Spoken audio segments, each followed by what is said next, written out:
যে সমস্ত ছাত্র যে সমস্ত তালেবে ইলম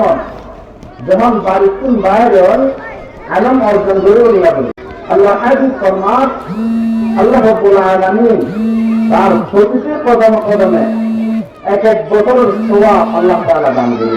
এবং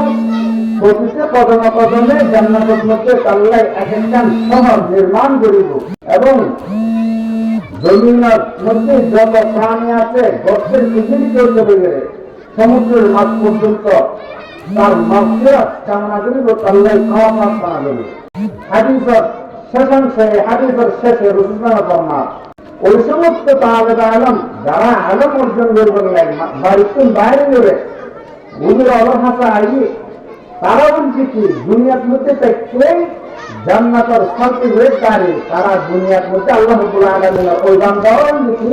জান্নাতের সুসংবাদ প্রাপ্ত বান্দা। এই সমস্ত ছোট ছোট বাচ্চা আইয়ে লেখাপড়া করে এরা আল্লাহ এবং আল্লাহর রাসূলের আলোচনা করা যায়।